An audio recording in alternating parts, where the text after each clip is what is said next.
वक्त से लड़कर जो अपना नसीब बदल दे, असली इंसान वही है जो अपनी तकदीर बदल दे। कल क्या होगा ये कभी सोचा ही मत कीजिए, क्या पता है कल आने वाला वक्त खुद ही आपकी तस्वीर बदल दे, तस्वीर बदल दे। आप सभी प्यारे प्यारे विद्यार्थियों और साथियों को हार्दिक नमस्कार। जय हिंद, वंदे मातरम।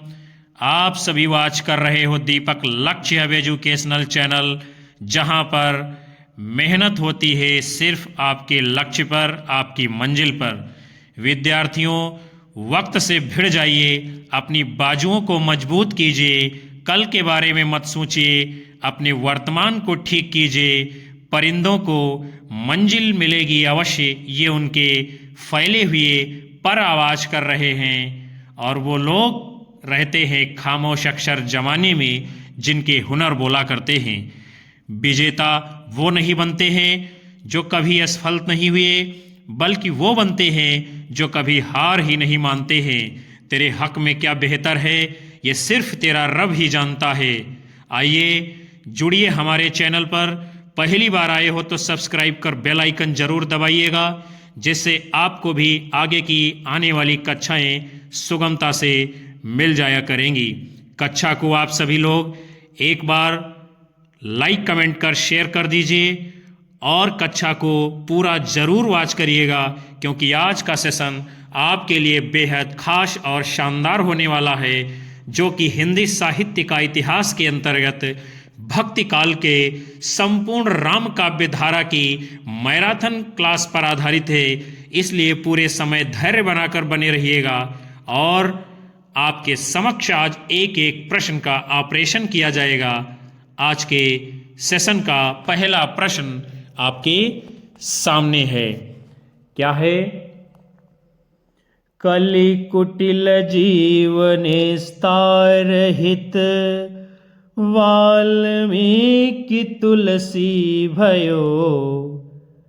कलि कुटिल जीवन स्तारहित, वाल्मीकि तुलसी भयो।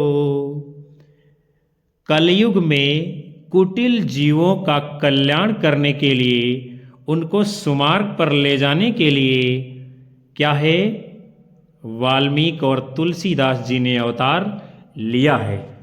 ये उक्ति किस कवि के द्वारा रचित है, आप सभी लोगों को बताना है। नरहरि बारहट, ईश्वरदास, अग्रदास, नाभादास। बहुत ही प्यारे से प्रश्न के साथ में आज के सेशन की शुरुआत हुई है, इसलिए आप सभी का सही और प्यारा सा उत्तर आना चाहिए। क्या होगा विद्यार्थियों इस प्रश्न का सही जवाब? तो आप लोगों ने यदि अपना उत्तर चुन करके दिया है विकल्प डी यानी नाभादास, तो बिल्कुल सही जवाब होगा। ये काव्य पंक्ति किसकी है? नाभादास जी की। और इनकी प्रसिद्ध जो रचना है उसका नाम क्या है विद्यार्थियों? वो भी आप जानते चलिए, अष्टयाम। क्या नाम है? अष्टयाम। आगे बढ़ते हैं हम सभी लोग, अगले प्रश्न को देखेंगे। निम्नलिखित में से राम भक्ति काव्य परंपरा के कवि नहीं हैं? गदाधर भट्ट, नाभादास, गोस्वामी तुलसीदास, हृदय राम। कौन नहीं है इनमें से राम भक्ति काव्य परंपरा का कवि? आप लोगों को अपना उत्तर करना है इस प्रश्न के जवाब में। क्या होगा विद्यार्थियों? तो यदि आप सभी का उत्तर आया है विकल्प ए, तो राइट आंसर माना जाएगा। गदाधर भट्ट जी ये राम काव्य धारा के कवि नहीं हैं। गोस्वामी तुलसीदास, नाभादास और हृदय राम, ये तीनों लोग राम काव्य परंपरा के कवि हैं। आगे बढ़ते हैं, आपका प्रश्न अगला है।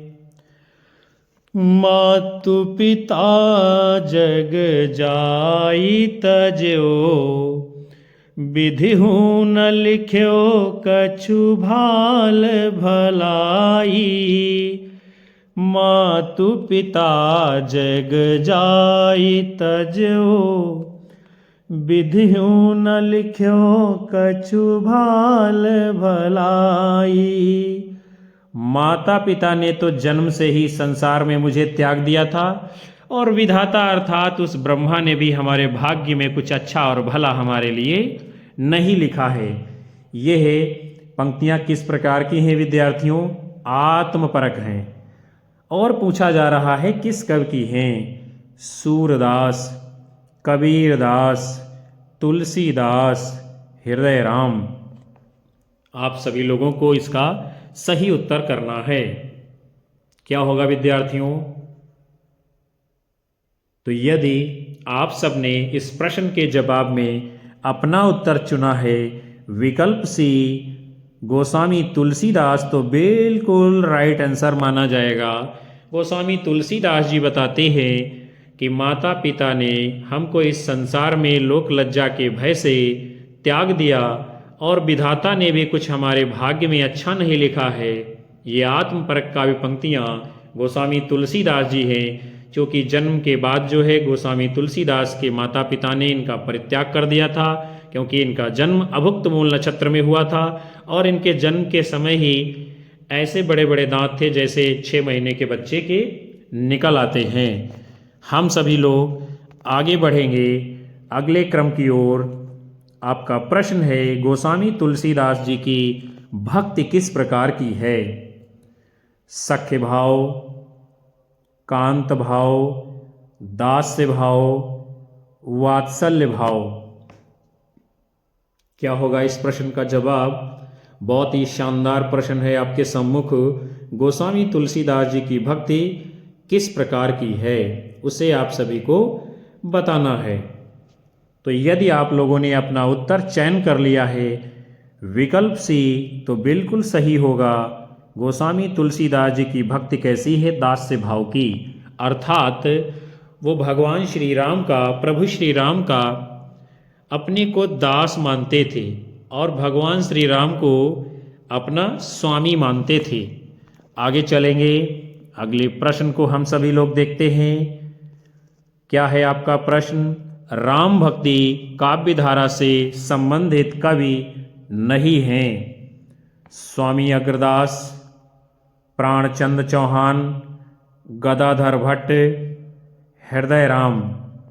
कौन नहीं है राम भक्ति काव्य धारा से जुड़े हुए कवि? इनमें से आप सभी लोगों को अपना सही उत्तर करना है विद्यार्थियों। तो आप लोगों ने यदि अपना उत्तर चयन करके दिया है क्या विकल्प सी, तो बिल्कुल सही जवाब होगा गदाधर भट्ट जी। ये जो है राम भक्ति काव्य धारा के कवि नहीं हैं। स्वामी अग्रदास जी हैं, प्राणचंद चौहान जी हैं, और हृदय राम भी, ये सभी लोग राम भक्ति धारा से संबंधित कवि हैं। अगले क्रम की ओर बढ़ेंगे। आपका प्रश्न है सुंदर कांड रामचरितमानस का कौन सा कांड यानी कि सर्ग है? चौथा, पांचवा, दूसरा, तीसरा। इस प्रश्न का जवाब तो कम से कम आप सभी लोगों को कसम खाकर सही देना चाहिए, क्योंकि आप अवध प्रांत में रहते हैं, और अवध प्रांत में अवधी बोली के क्षेत्र में रहते हैं, जहां पर ये रामचरितमानस लिखा गया है, और हर हिंदुस्तान के सनातनी के घर में ये ग्रंथ पाया जाता है। और हिंदुस्तान का ऐसा कोई कोना नहीं है जिस दिन रामचरितमानस महाकाव्य का सैकड़ों हजारों जगहों पर इसका पाठ न किया जाता हो। इसलिए आपको इसका जवाब भी बिल्कुल सही देना चाहिए। और उसके साथ साथ में आप लोगों को बताना है कि रामचरितमानस में कितने कांड हैं और कौन कौन से कांड हैं, ये नाम आप सभी को क्रम से लिख करके उत्तर में देना है। तो इस प्रश्न के जवाब में विद्यार्थियों, यदि आप सभी ने अपना उत्तर सही चुना है विकल्प बी, तो राइट आंसर माना जाएगा सुंदरकांड रामचरितमानस का ये 5वां कांड है। आगे बढ़ेंगे, अगले क्रम को देखते हैं। सिय राम मैं सब जग जानी, सिय राम मैं सब जग जानी, करहूँ प्रणाम जोरी जुग पानी, करहूँ प्रणाम जोरी जुग पानी। सिय राम मैं सब जग जानी, करहूँ प्रणाम जोरी जुग पानी, करहूँ प्रणाम जोरी जुग पानी। ये संपूर्ण संसार कैसा है, गोस्वामी तुलसीदास जी बताते हैं। सिय राममय है, हर तरफ, हर जीव में, हर चेतना में, हर कण में मुझे सिय राम ही नजर आते हैं। मैं ऐसे समस्त संसार को दोनों हाथों को जोड़ करके प्रणाम करना चाहता हूँ। सभी जीवों को मैं प्रणाम करना चाहता हूँ। उपर्युक्त पंक्ति में तुलसीदास ने किस दार्शनिक सिद्धांत की व्यंजना की है, ये आपसे पूछा जा रहा है। अद्वैतवाद सिद्धांत, द्वैताद्वैतवाद सिद्धांत, विशिष्टाद्वैतवाद सिद्धांत, द्वैतवादी सिद्धांत। क्या होगा इस प्रश्न का सही जवाब विद्यार्थियों, आप सभी को देना है। आप में से यदि कोई पहली बार विजिट किया है तो चैनल को सब्सक्राइब जरूर करना, ताकि आपको भी ऐसी ही शानदार कक्षाओं का नोटिफिकेशन समय रहते मिलता रहे। तो विद्यार्थियों, इस प्रश्न के जवाब में यदि आप सभी ने अपना उत्तर चुन करके दिया है, क्या विकल्प सी विशिष्टाद्वैतवादी दर्शन या सिद्धांत, तो बिल्कुल सही माना जाएगा। अगले क्रम की ओर बढ़ते हैं। आपका प्रश्न है, क्या है? कीरति भनित भूति भली सोई, सुर सरि सम सब कहाँ हित होई। कीरति भनीति भूति भली सोई, सुर सरि सम सब कहाँ हित होई। ये पंक्तियां किसकी हैं और इन पंक्तियों में बताया क्या जा रहा है कि जैसे गंगा होती है, माँ गंगा, उसमें अच्छे भी जाते हैं, बुरे भी जाते हैं, अपने पापों का प्रायश्चित भी करते हैं, हर प्रकार का काम करने वाले लोग जाते हैं। लेकिन माँ गंगा का स्वभाव कैसा है? वो सभी का कल्याण करती है, सभी को निर्मल करती है, सभी को पवित्रता प्रदान करती है। उसके अंदर मेरे और तेरे का भाव नहीं होता है। ऐसा ही ये रामचरितमानस महाकाव्य है, जो व्यक्तियों के अंदर निर्मलता का संचार करता है, पवित्रता का भाव करता है और लोगों का कल्याण करता है। परोपकार की भावना उसमें निहित है। ये पंक्तियां किसकी हैं, आप लोगों को बताना है। तुलसीदास की, सूरदास की, नंददास की, कबीरदास की? क्या होगा इस प्रश्न का सही जवाब, आप लोगों को देना है। तो विद्यार्थियों, यदि आप सभी ने अपना उत्तर चुन लिया है, सही जवाब के रूप में विकल्प ए गोस्वामी तुलसीदास, तो राइट आंसर माना जाएगा। यह काव्य पंक्तियां गोस्वामी जी के रामचरितमानस महाकाव्य से ली गई हैं। आगे बढ़ेंगे हम सभी लोग अगले क्रम की ओर। आपका प्रश्न है, रामचरितमानस में तुलसीदास ने सर्वप्रथम इनमें से किनकी वंदना की है? शंकर पार्वती, वाल्मीकि हनुमान, सरस्वती गणेश, सीताराम? क्या होगा सही जवाब इस प्रश्न का? बहुत ही शानदार प्रश्न आया है। रामचरितमानस में गोस्वामी तुलसीदास जी ने सर्वप्रथम इनमें से किनकी वंदना की है? तो विद्यार्थियों, इस प्रश्न के जवाब में आप सभी ने यदि अपना सुनहरा सा उत्तर चुना है सरस्वती गणेश विकल्प सी, तो राइट आंसर माना जाएगा। इसीलिए लिखा जाता है हम सभी में किसी चीज की शुरुआत करने से पहले श्री गणेशाय नमः। फिर हम सभी लोग अगले प्रश्न की ओर बढ़ते हैं। आपका प्रश्न है निम्नलिखित में से लोक मंगल की साधना का कवि किसे कहा जाता है? तुलसीदास को, कबीरदास को, और संत रविदास को, सूरदास को? आप सभी लोगों को इस प्रश्न का फटाफट से सोच विचार करके सही उत्तर करना है। किस कवि को लोक मंगल की साधना का कवि, लोक कल्याण का कवि, समन्वयवादी कवि, हिंदी का जातीय कवि किसे कहा जाता है? तमाम सारे विशेषण जुड़े हुए हैं ऐसे कवि के साथ में।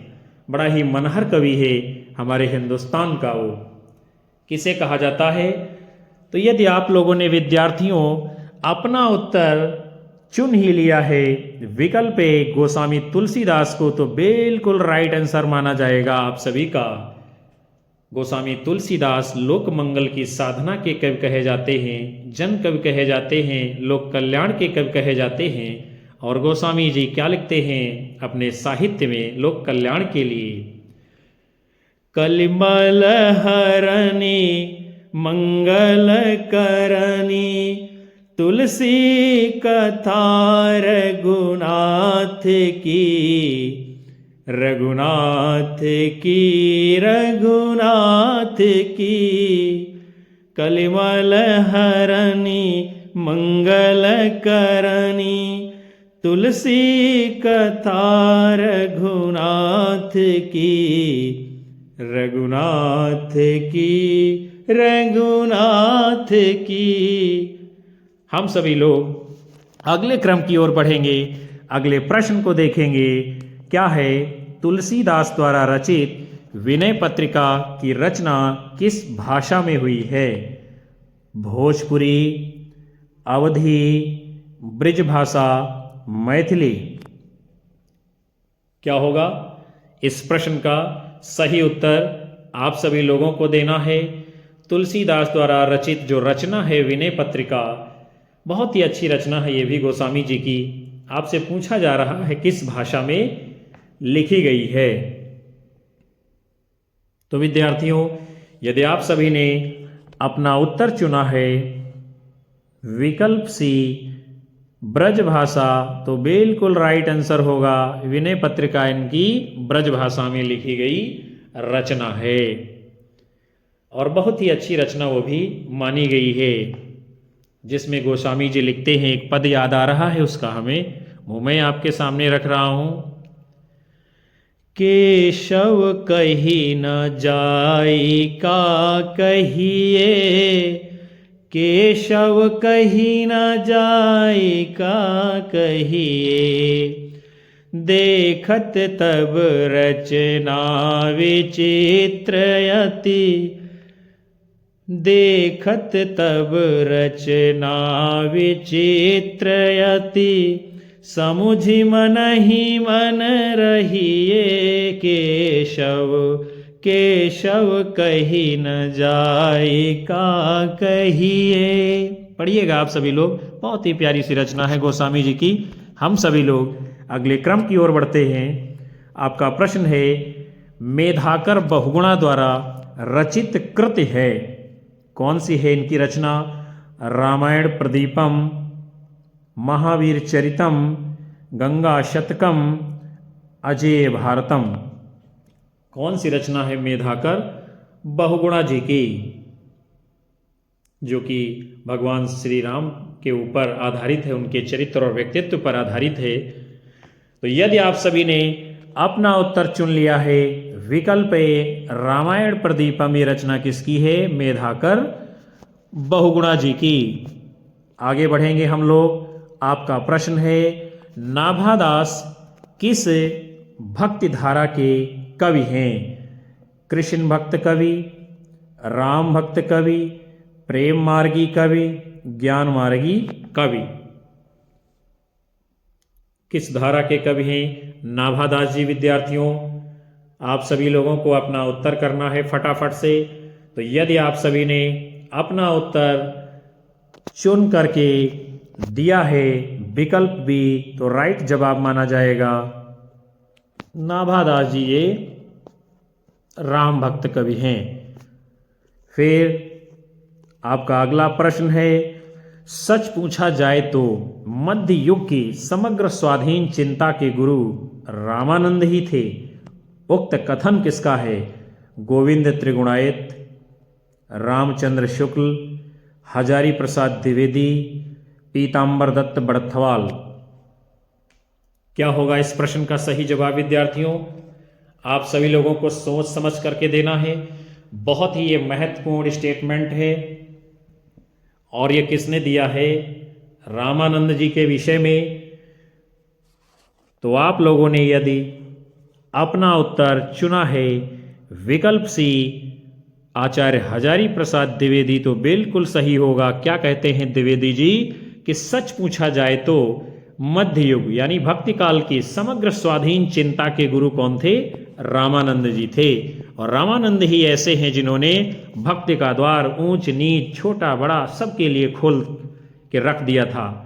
फिर आपका अगला प्रश्न है, आलवार भक्तों संतों के विषय में कौन सा तथ्य गलत है? ये सुदूर दक्षिण के वैष्णव भक्त थे, इनकी संख्या 12 थी, ये सभी उच्च वर्ण जाति के थे। आलवारों में आंडाल नाम की एक महिला संत भक्त भी थी। क्या होगा इस प्रश्न का सही उत्तर? आप लोगों को बताना है।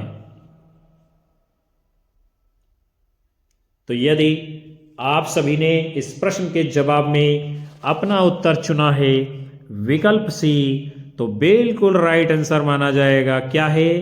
ये सभी उच्च वर्ण जाति के थे। उच्च वर्ण जाति के नहीं थे, इसमें निम्न भी थे, निम्न जातियों के लोग भी थे। और सही क्या है उसे भी हम लोग देखते हैं। ये सुदूर दक्षिण के वैष्णव भक्त थे, यानी दक्षिण भारत के थे। ठीक है, इनकी संख्या 12 थी, बिल्कुल सही है। और इन 12 लोगों में एक आंडाल नाम की महिला संत भी थी, जिनको दक्षिण की मीरा कहा जाता है। ये बात भी आप लोगों को याद रखनी है। आगे बढ़ेंगे। अगले क्रम में आपका प्रश्न है, भगवान को सगुण मानकर उनकी भक्ति पर बल देने वाले भागवत धर्म के भेदों और उनके संस्थापकों को आप सभी को सुमेलित करना है। और फिर आगे दिए गए कूट के अनुसार आप लोगों को अपना उत्तर चयन करके देना है। यानी एक तरफ है संप्रदाय, दूसरी तरफ है उनके संस्थापक। तो सबसे पहले हैं श्री संप्रदाय के संस्थापक कौन है? श्री रामानुजाचार्य जी।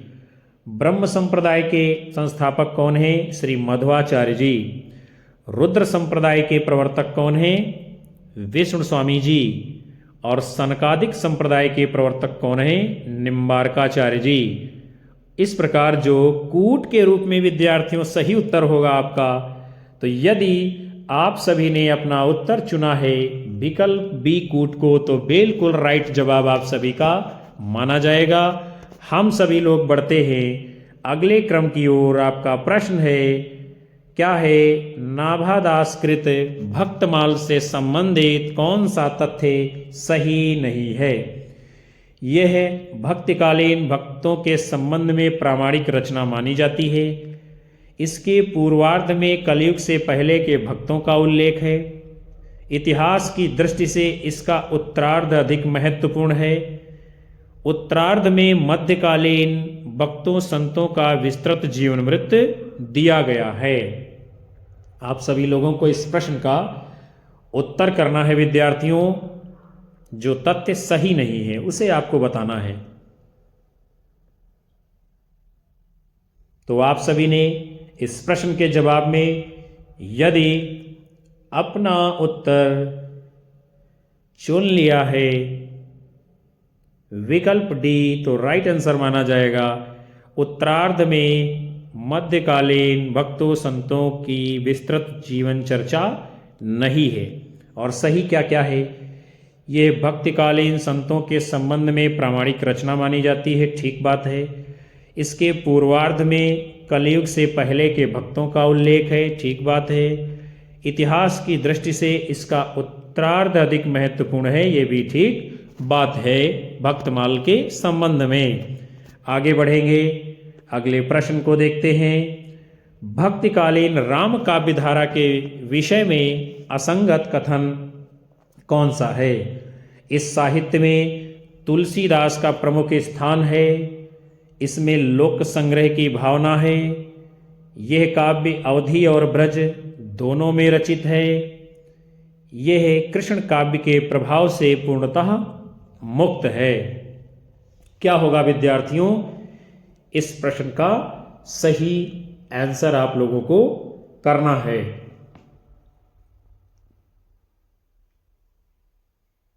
तो आप सभी ने इस प्रश्न के जवाब में यदि अपना उत्तर चुना है विकल्प डी, तो बिल्कुल राइट माना जाएगा।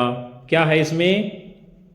यह कृष्ण काव्य के प्रभाव से पूर्णतः मुक्त है, यानी भक्ति काल में जो राम काव्य लिखा गया है वो कृष्ण काव्य के प्रभाव से पूर्णतः मुक्त नहीं है। कई सारे कवि हैं जिन्होंने कृष्ण काव्य को भी अपना विषय बनाया है, इसीलिए ये असंगत है। और सही क्या क्या है राम के विषय में, राम काव्य के विषय में? इस साहित्य में तुलसीदास जी का प्रमुख स्थान है, सही है। इसमें लोक संग्रह की भावना है, सही है। ये काव्य अवधी और ब्रज दोनों भाषाओं में लिखा गया, ये भी बात बिल्कुल सही है। ये विशेषताएं आपसे पूछी जाएंगी राम काव्य धारा की कौन कौन सी हैं, उसमें आपको ये सभी बातें लिखनी पड़ेंगी। आगे बढ़ते हैं, अगले क्रम में आपका प्रश्न है भक्तमाल नाभादास कृत के टीकाकार कौन है? यानी जो नाभादास की रचना भक्तमाल है उसकी टीका किसने लिखी है, यह आपसे पूछा जा रहा है। प्रियादास, विठलनाथ, अग्रदास, कीलदास, कौन है भक्तमाल की टीका करने वाले? तो आप सभी ने यदि अपना उत्तर चुना है विकल्प है इस प्रश्न के जवाब में, तो बिल्कुल सही होगा। नाभादास की रचना भक्तमाल की टीका किसने की है? प्रियादास जी ने। आगे बढ़ते हैं, आपका अगला प्रश्न है मूल गोसाई चरित के रचनाकार हैं नाभादास, प्रियादास, बेनी माधवदास, नरहरिदास। कौन है मूल गोसाई चरित के रचना करने वाले? विद्यार्थियों आप सभी लोगों को अपना फटाफट से सही जवाब करना है।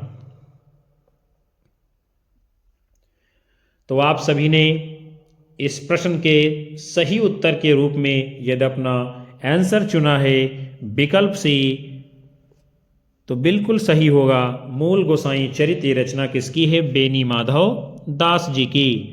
आगे बढ़ते हैं, आपका अगला प्रश्न है उन्होंने रचना नैपुण्य का भद्दा प्रदर्शन कहीं नहीं किया है और ना शब्द चमत्कार आदि के खिलवाड़ों में फंसे, उनकी सी भाषा की सफाई और किसी कवि में नहीं है।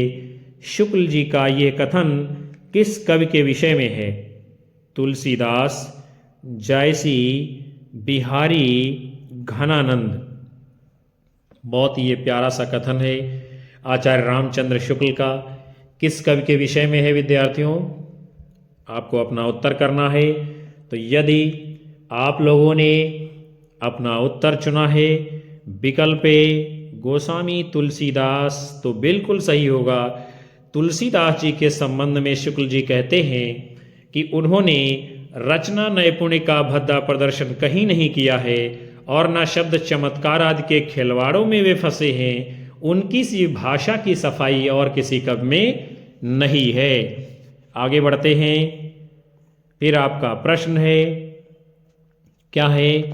एक काव्य की पंक्ति दी गई है और पूछा जा रहा है कि यह विनयोक्ति किस कवि की है, यानी कौन विनय कर रहा है, विनय पूर्वक अपनी बात को कह रहा है। क्या लिखा गया है? कवित विवेक एक नहीं मोरे, कवित विवेक एक नहीं मोरे, सत्य कहूँ लिखी कागद कोरे, सत्य कहूँ लिखी कागद कोरे। और आगे क्या लिखता है कवि? कवि न होऊँ नहीं चतुर कहाऊँ, कवि न होऊँ नहीं चतुर कहाऊँ, मति अनुरूप राम गुण गावो, मति अनुरूप राम गुण गावो, मति अनुरूप। कबीरदास जी, सूरदास जी, रहीमदास जी, गोस्वामी तुलसीदास जी। कवि क्या कहता है?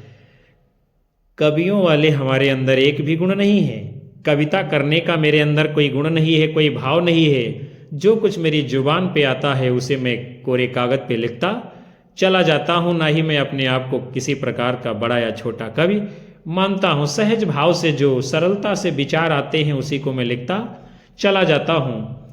क्या होगा इस प्रश्न का विद्यार्थियों? सही आंसर आप लोगों को करना है। तो इस प्रश्न के जवाब में विद्यार्थियों आप लोगों का यदि उत्तर आ रहा है विकल्प डी गोस्वामी तुलसीदास, तो बिल्कुल राइट आंसर होगा। ये काव्य पंक्तियां यानी तुलसीदास जी रामचरितमानस के शुरुआती कांड के अंतर्गत ही लिख देते हैं, जब वो शुरुआत करते हैं पहले कांड से। आगे बढ़ेंगे, आप सभी को बताना है कि रामचरितमानस का पहला कांड कौन सा है, नाम क्या है, उसे आपको बताना है कमेंट बॉक्स में। आपका अगला प्रश्न है विज्ञान गीता किसके द्वारा लिखी गई है? नाभादास, तुलसीदास, केशवदास, मलुकदास। किसने लिखा है विज्ञान गीता को? आप सभी लोगों को अपना उत्तर करना है। इस प्रश्न के जवाब में विद्यार्थियों आप लोगों का यदि उत्तर आ रहा है विकल्प सी, तो बिल्कुल राइट आंसर माना जाएगा। विज्ञान गीता, रामचंद्रिका, जहांगीर, यशचंद्रिका, ये सभी रचनाएं किसकी हैं? केशवदास जी की। अगले क्रम की ओर बढ़ते हैं। आपका अगला प्रश्न है क्या है? पंक्तियां दी गई हैं और पूछा जा रहा है कि किस प्रसिद्ध ग्रंथ के रचना काल की ओर इन पंक्तियों में संकेत किया गया है? संवत 16 सई 31 करहु कथा हरिपद धरि सीसा। संवत 16 सई 31 करहु कथा हरिपद धरि सीसा। संवत 1631 में प्रभु के चरणों में अपने शीश को रख करके मैं इसकी शुरुआत कर देता हूँ, लेखन प्रारंभ कर देता हूँ। उपर्युक्त पंक्तियों में किस ग्रंथ के रचना काल की ओर संकेत किया गया है? पद्मावत, अनुराग बांसुरी, रामचरितमानस, रामचरित चिंतामणि। आप सभी लोगों को फटाफट से सोच समझ करके विचार विमर्श करके सही उत्तर करना है। बड़ा ही शानदार प्रश्न है और आपका उत्तर भी इस प्रश्न का शानदार ही आना चाहिए विद्यार्थियों। संवत 1631 में किस ग्रंथ को लिखा गया है आपसे पूछा जा रहा है, बताना है आप लोगों को फटाफट से। तो विद्यार्थियों यदि अपना उत्तर चुना है आप लोगों ने विकल्प सी रामचरितमानस महाकाव्य गोस्वामी तुलसीदास जी ने संवत 1631 में लिखने की शुरुआत की थी और ये चौपाई हूबहू रामचरितमानस महाकाव्य में गोस्वामी जी ने लिखी है। अगले क्रम की ओर बढ़ेंगे। आपका प्रश्न है, मानव प्रकृति का ज्ञान तुलसीदास जी से अधिक उस युग में किसी को नहीं था। ये कथन किसका है? रामचंद्र शुक्ल, हजारी प्रसाद द्विवेदी, रामविलास शर्मा, विश्वनाथ त्रिपाठी। आप लोगों को अपना उत्तर करना है सोच समझ करके। मानव प्रकृति का ज्ञान यानी मानवीय प्रकृति, मानव का स्वभाव कैसा होता है, उस समय उतनी अधिक जो है जानकारी रखने वाले कोई और जो है कवि नहीं थे। ये बात जो है कौन कह रहा है तुलसीदास जी के संबंध में? तो क्या होगा, यदि आप लोगों ने अपना उत्तर चुना है इस प्रश्न के जवाब में विद्यार्थियों विकल्प बी हजारी प्रसाद द्विवेदी, तो बिल्कुल राइट जवाब आपका माना जाएगा। अगले क्रम की ओर बढ़ते हैं। फिर आपका प्रश्न है, राम काव्य धारा से संबंधित कृति राम ध्यान मंजरी इनमें से किसकी है? प्राणचंद चौहान, अग्रदास, हृदय राम, प्रियादास। किसने लिखी है राम ध्यान मंजरी रचना? आप लोगों को अपना उत्तर बताना है फटाफट से। तो विद्यार्थियों, इस प्रश्न के जवाब में यदि आप लोगों का उत्तर आ रहा है विकल्प बी, तो बिल्कुल राइट आंसर माना जाएगा। राम ध्यान मंजरी ये रचना किसकी है? अग्रदास जी की। अगले क्रम की ओर बढ़ते हैं। फिर आपका प्रश्न है, क्या है? गोरख जगायो जोग, गोरख जगायो जोग, भगति भगायो लोग, भगति भगायो लोग। ये काव्य पंक्ति इनमें से किस कृति से ली गई है?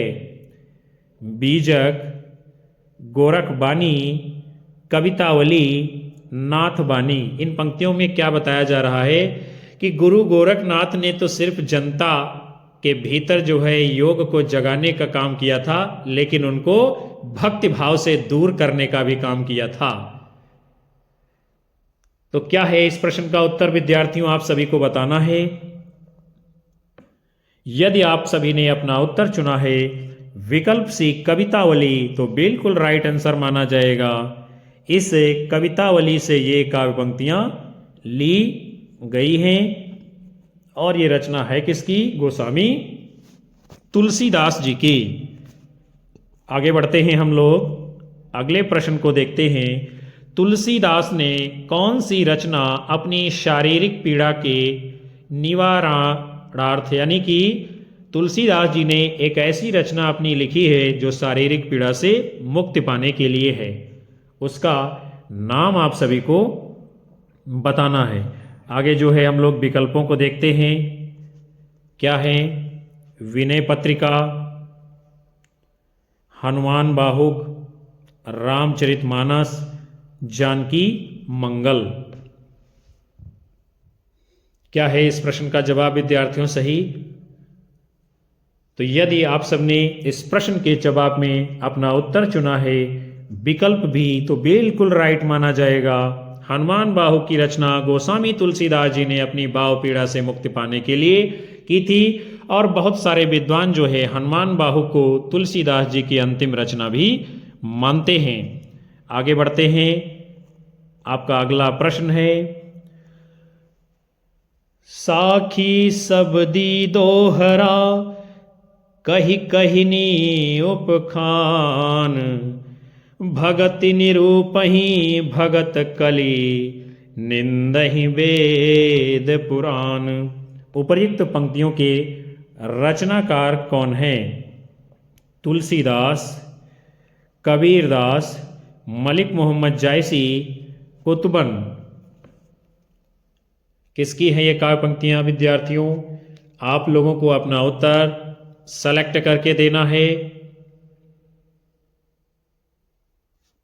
तो यदि आप लोगों ने अपना उत्तर दिया है विकल्प ए, गोस्वामी तुलसीदास जी की ये काव्य पंक्तियां हैं, और ये दोहा जो है गोस्वामी जी के रामचरितमानस महाकाव्य से लिया गया है। फिर आगे बढ़ते हैं हम सभी लोग, अगले प्रश्न को देखते हैं।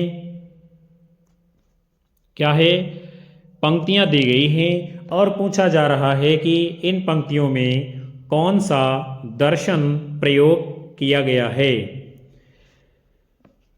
ईश्वर अंश जीवय विनाशी, ईश्वर अंश जीवय विनाशी, चेतन अमल सहज सुख राशि।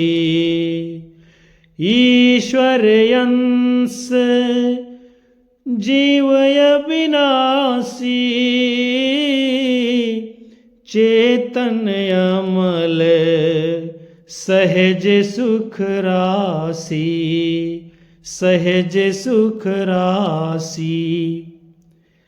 जीव क्या है? ईश्वर का अंश है। और कैसा है? अविनाशी है। वो नाशवान होने वाला नहीं है, वो समाप्त होने वाला नहीं है। ईश्वर का अंश जो जीव है वो मिटने वाला नहीं है। और कैसा है ईश्वर का अंश जीव?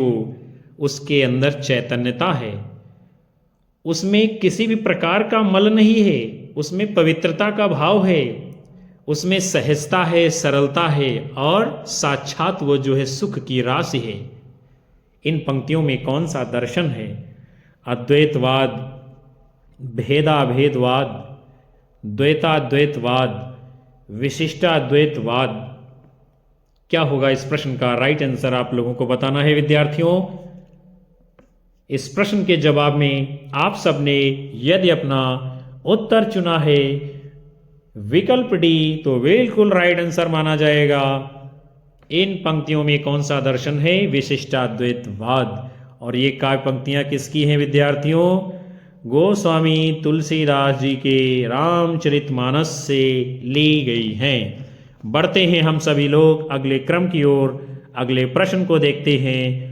तुलसीदास ने रामचरितमानस के उत्तर कांड में क्या क्या प्रतिपादित किया है देखना है हम लोगों को।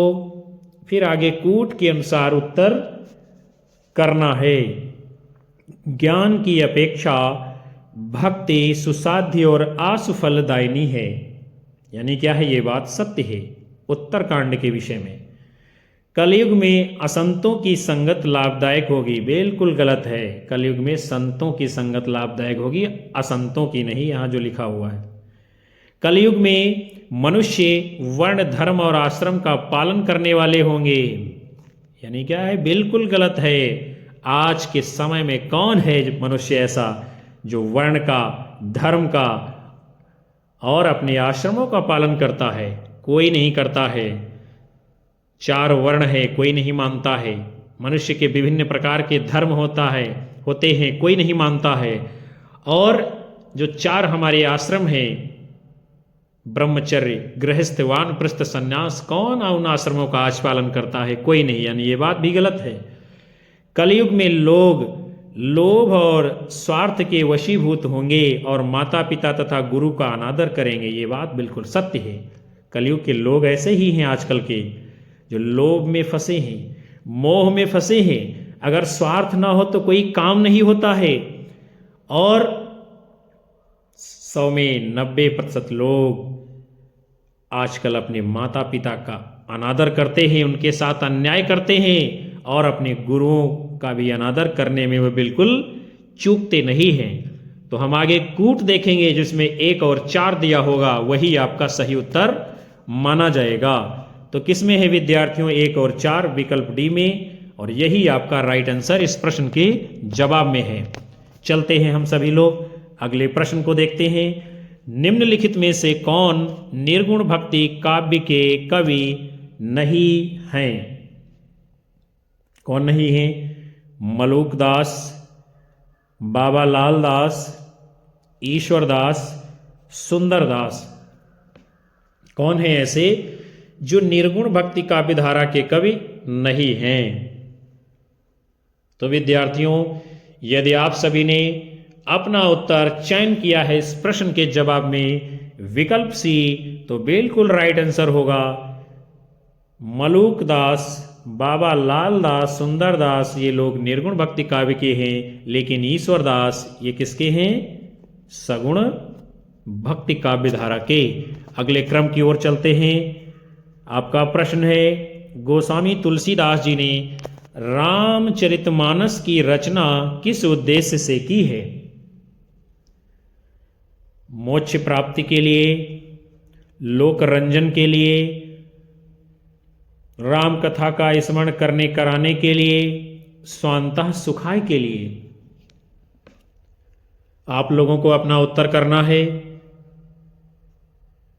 तो यदि विद्यार्थियों आप सबने इस प्रश्न के जवाब में अपना उत्तर चयन करके दे दिया है विकल्प डी, तो बिल्कुल राइट आंसर होगा गोस्वामी तुलसीदास स्वांतः सुखाय के लिए भी अपने रामचरितमानस की रचना करते हैं। और वो सीधे सीधे लिख देते हैं। क्या लिख देते हैं? स्वांतः सुखाय तुलसी रघुनाथ गाथा, कलिमल हरनि मंगल करनि तुलसी कथा रघुनाथ की। यानी क्या है?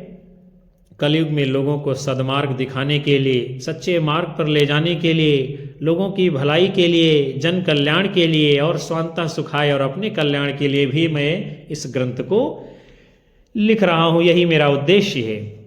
आगे चलेंगे। फिर आपका प्रश्न है, गीतावली किसकी काव्य कृति है? तुलसीदास, मयूर कवि, दंडी, हजारी प्रसाद, द्विवेदी। किसने लिखी है गीतावली रचना ये? और ये काव्य कृति है विद्यार्थियों। तो इस प्रश्न के उत्तर के रूप में आप लोगों ने यदि अपना उत्तर चुना है, क्या चुना है? विकल्प ए, गोस्वामी तुलसीदास जी की रचना है गीतावली, तो बिल्कुल सही जवाब आपका माना जाएगा। आगे बढ़ते हैं। अगले क्रम में आपका प्रश्न है, स्वांतः सुखाय कहकर किसने उसे काव्य का प्रयोजन स्वीकार किया है? प्रयोजन माने उद्देश्य होता है। तुलसीदास, सूरदास, चंदबरदाई, कबीरदास। क्या है उत्तर इस प्रश्न का? फटाफट से बताना है विद्यार्थियों। तो अभी हमने ऊपर के प्रश्न में इसका जिक्र किया था, उत्तर वहां भी आ गया था और यहां भी आपका सही उत्तर आना चाहिए। स्वांतः सुखाय कहकर जिसने उसे अपने काव्य का प्रयोजन स्वीकार किया है, तो यदि आप लोगों ने उत्तर दिया है अपना विकल्प है गोस्वामी तुलसीदास, तो बिल्कुल राइट आंसर आप सबों का माना जाएगा। अगले क्रम की ओर बढ़ेंगे हम लोग। आपका अगला प्रश्न है, निम्न कवियों में कौन हिंदी का महाकवि माना जाता है? कवि नहीं, महाकवि। कालिदास, भर्तृहरि, आशुघोष, तुलसीदास। कौन है हिंदी का महाकवि? तो यदि आप सभी ने अपना उत्तर इस प्रश्न के लिए चुना है विकल्प डी, गोस्वामी तुलसीदास, तो बिल्कुल सही होगा। गोस्वामी तुलसीदास जी को हिंदी के महाकवि के रूप में जाना जाता है। आगे बढ़ेंगे। आपका प्रश्न है, तुलसीदास के निम्न ग्रंथों को रचना काल के अनुसार आरोही क्रम में लगाना है। जानकी मंगल, कवितावली, गीतावली, रामचरितमानस। जानकी मंगल, गीतावली, रामचरितमानस, कवितावली। गीतावली, रामचरितमानस, जानकी मंगल, कवितावली। गीतावली, कवितावली, रामचरितमानस, जानकी मंगल। आप लोगों को अपना उत्तर करना है। ये सभी ग्रंथ यानी कि रचनाएं हैं गोस्वामी तुलसीदास जी की, और प्रकाशन वर्ष के अनुसार आप लोगों को उत्तर करना है विद्यार्थियों। तो यदि आप सबने अपना जो है उत्तर चुना है इस प्रश्न के जवाब में विकल्प सी, तो बिल्कुल राइट आंसर माना जाएगा। यानी पहले गीतावली का प्रकाशन होता है, फिर जो है रामचरितमानस लिखी जाती है, उसके बाद जानकी मंगल, उसके बाद में कवितावली रचना लिखी जाती है। आगे बढ़ते हैं हम सभी लोग, अगले प्रश्न को देखेंगे। रामायण में किस भाषा का प्रयोग किया गया है? उर्दू, अपभ्रंश, संस्कृत, पाली। बताना है आप लोगों को अपना उत्तर। रामायण में किस भाषा का प्रयोग किया गया है? आपका समय शुरू होता है।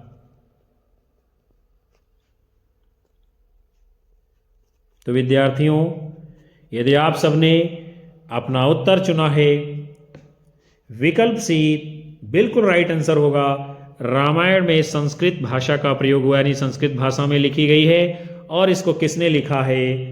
आदि कवि। कौन? वाल्मीकि जी ने। आगे बढ़ते हैं हम सभी लोग। आपका अगला प्रश्न है, राम कैसो जस अध उरथ गगन है। राम कैसो जस अध उरथ गगन है। राम कैसो जथ, किसकी पंक्ति है आप लोगों को बताना है? तुलसीदास, मतिराम, सेनापति, अग्रदास। क्या है उत्तर?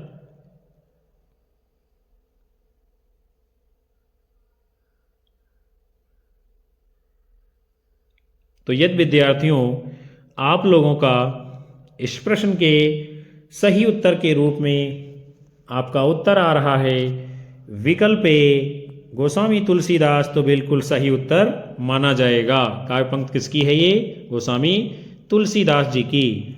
आगे बढ़ते हैं। आपका अगला प्रश्न है, किस रचनाकार के बचपन का नाम राम बोला था? नाम ही राम बोला था, तो आगे वो क्या कर सकता है आप सभी लोग सोच सकते हो। गोस्वामी तुलसीदास, केशवदास, कबीरदास, विद्यापति। किसके बचपन का नाम राम बोला था? आप सभी लोगों को बताना है। तो आप सबने यदि अपना उत्तर दिया है विकल्प ए, तो बिल्कुल सही होगा। गोस्वामी तुलसीदास जी के बचपन का नाम क्या था? राम बोला। फिर आपका अगला प्रश्न है, निम्नलिखित में से कौन सा गीत काव्य तुलसीदास का सर्वोत्तम काव्य है? कामायनी, बरवय रामायण, प्रियप्रवास, रसमृति। क्या है तुलसीदास का सर्वोत्तम गीत काव्य? तो यदि आप सबने अपना उत्तर दिया है इस प्रश्न के जवाब में विकल्प बी, तो बिल्कुल सही माना जाएगा। बरवय रामायण क्या है? सर्वोत्तम गीत काव्य माना जाता है। और कामायनी महाकाव्य ये जयशंकर प्रसाद जी का है, जो कि छायावाद में लिखा गया है। प्रियप्रवास महाकाव्य अयोध्या सिंह उपाध्याय हरिओध जी का है, जो कि द्विवेदी युग में लिखा गया है। और रसमृति ये रचना किसकी है? रामधारी सिंह दिनकर जी की, जो कि एक प्रगतिवादी रचना है। आगे बढ़ते हैं।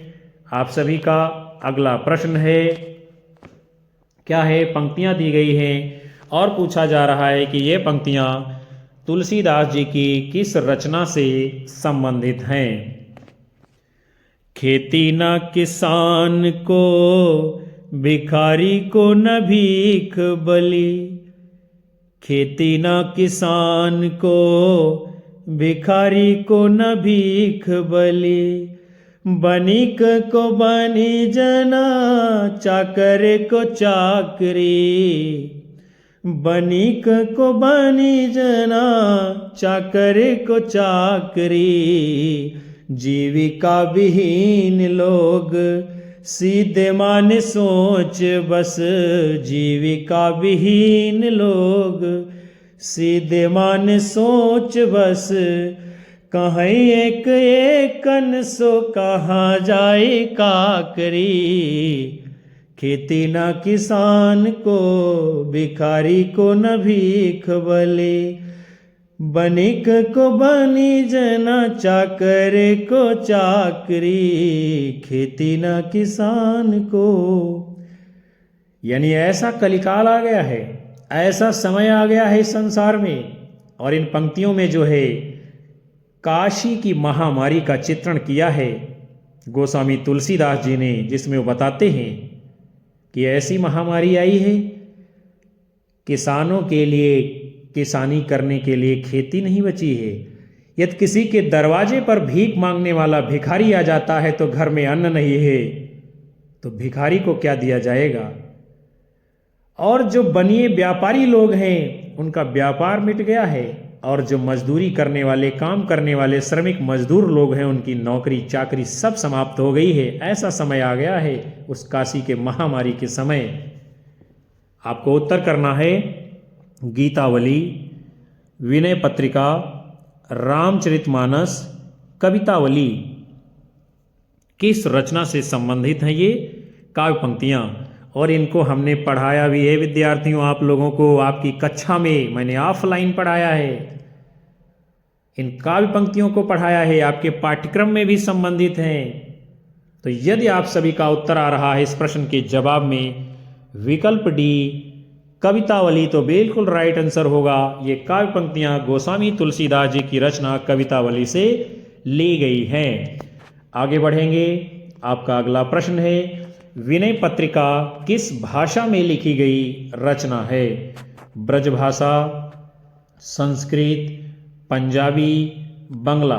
आप लोगों को अपना उत्तर देना है। आपका समय शुरू होता है। तो विद्यार्थियों, यदि आप सबने अपना उत्तर चुना है इस प्रश्न के जवाब में, क्या चुना है, विकल्प ए ब्रजभाषा, तो बिल्कुल राइट आंसर माना जाएगा। विनय पत्रिका ये रचना किसकी है, गोस्वामी तुलसीदास जी की, जो कि ब्रजभाषा में लिखी गई है। अगले क्रम की ओर बढ़ते हैं हम सभी लोग। आपका प्रश्न है जहांगीर जस चंद्रिका की रचयिता कौन है।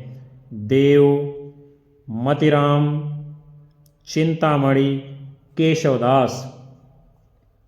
किसकी रचना है जहांगीर जस चंद्रिका। अभी इस प्रश्न का जवाब पढ़ाते पढ़ाते हमारे मुख से निकल चुका है ऊपर के प्रश्नों में, आपको इसलिए सही उत्तर देना है। रामचंद्रिका, जहांगीर जस चंद्रिका, रतन बावनी। आपको बताना है कि जो है किसकी रचना है। तो विद्यार्थियों, यदि आप सभी का उत्तर आ रहा है इस प्रश्न के जवाब में विकल्प डी केशवदास, तो बिल्कुल राइट आंसर होगा। जहांगीर जस चंद्रिका रचना किसकी है, आचार्य केशवदास जी की। आगे बढ़ते हैं हम सभी लोग। आपका अगला प्रश्न है कवित्र रत्नाकर का लेखक कौन है। सेनापति, बलभद्र मिश्र, नरोत्तम दास, केशवदास। किसने लिखा है कवित्र रत्नाकर रचना को। तो यदि आप लोग अपना उत्तर दे रहे हो इस प्रश्न के लिए विकल्प है, तो बिल्कुल सही होगा। कवित्र रत्नाकर ये रचना किसकी है, सेनापति जी की। आगे बढ़ते हैं। फिर आपका अगला प्रश्न है ब्रजभाषा का कौन सा कवि ऋतु वर्णन के लिए विख्यात है। मतिराम, देव, पद्माकर, सेनापति। कौन सा ऐसा कवि है ब्रजभाषा का जो ऋतु वर्णन के लिए अपने जाना जाता है, विख्यात है। तो आप सभी ने यदि अपना सेलेक्ट करके उत्तर दिया है विद्यार्थियों विकल्प डी, तो बिल्कुल सही माना जाएगा। सेनापति जी जो है अपने ऋतु वर्णन के लिए हिंदी साहित्य में जाने जाते हैं। आगे बढ़ेंगे। आपका अगला प्रश्न है तुलसीदास जी ने निम्न में से किस गुरु से शास्त्रों का अध्ययन किया था। शेष सनातन, रामानंद, शेख फरीद, राघवाचार्य। क्या होगा इस प्रश्न का सही उत्तर। तो आप सब यदि अपना उत्तर सोच समझ करके दे दिए हैं विकल्प ए, तो बिल्कुल राइट आंसर आपका होगा। तुलसीदास जी के यानी जो शास्त्रों के अध्ययन के गुरु थे उनका नाम क्या है, शेष सनातन जी। इनके दो गुरुओं का नाम आता है विद्यार्थियों, एक हैं शिक्षा गुरु, दूसरे हैं दीक्षा गुरु। शिक्षा गुरु इनके कौन हैं, नरहरिदास, और दीक्षा गुरु कौन है, शेष सनातन जी। यही अंतर है, आप लोगों को याद रखना है। आगे बढ़ेंगे। फिर आपका अगला प्रश्न है दक्षिण के आलवार संत किस शाखा से संबंधित माने जाते हैं? प्रेम मार्गी, ज्ञान मार्गी, राम भक्ति शाखा, कृष्ण भक्ति शाखा। दक्षिण के आलवार संत किस शाखा से संबंधित हैं, ये आपसे इस प्रश्न में पूछा जा रहा है। तो आप लोगों ने विद्यार्थियों यदि अपना उत्तर चुना है इस प्रश्न के जवाब में विकल्प सी राम भक्ति शाखा, तो बिल्कुल राइट आंसर होगा। जो आलवार संत हैं वो राम भक्ति शाखा से संबंधित हैं। और आलवार भक्तों की संख्या कितनी मानी गई है विद्यार्थियों? तो वो है आपकी 12। अगले क्रम की ओर बढ़ रहे हैं हम लोग। आपका प्रश्न है, तुलसीदास की निम्नलिखित कृतियों में कौन सी कृति कांडों में विभाजित नहीं है? पार्वती मंगल, बरवय रामायण, गीतावली, कवितावली। कौन सी रचना है गोस्वामी तुलसीदास जी की जो कांडों में नहीं विभाजित की गई है? और इनमें से 3 रचनाएं ऐसी हैं जो कांडों में विभाजित हैं। आप लोगों को अपना उत्तर करना है। तो विद्यार्थियों यदि आप सबने अपना सही उत्तर चुना है इस प्रश्न के जवाब में विकल्प ए पार्वती मंगल, तो बिल्कुल सही होगा आपका जवाब। इसका विभाजन कांडों में नहीं है। गीतावली, बरवय रामायण, कवितावली, रामचरितमानस, इन सभी रचनाओं का विभाजन जो है कांडों में किया गया है। तो विद्यार्थियों आज के सत्र को जो है हम यहीं पर समाप्त करते हैं, विराम देते हैं, जिसके अंतर्गत आप सभी ने भक्ति काल की राम भक्ति शाखा से संबंधित मैराथन प्रश्नों की सीरीज को देखा। मैं ऐसी उम्मीद करता हूं कि ये सत्र आपको अवश्य पसंद आएगा और ये प्रश्न आपकी परीक्षा में हूबहू अवश्य आएंगे। कक्षा को लाइक कीजिए, कमेंट कीजिए, अपने साथी मित्रों में शेयर करिए और अपने सभी जान पहचान साथी मित्रों को हमारे चैनल से जोड़ते जरूर रहिएगा। यही हमारे लिए लगातार ऊर्जा बनता है और मनोबल बढ़ाता है, जिसके कारण हम अपने व्यस्ततम समय में से आप सभी को कक्षाएं दे पा रहे हैं। आप सभी को मिलते हैं हम पुनः अगली कक्षा में एक नई ऊर्जा के साथ। तब तक के लिए नमस्कार, जय हिंद, वंदे मातरम, बाय बाय, शुभ रात्रि आप सभी को विद्यार्थियों।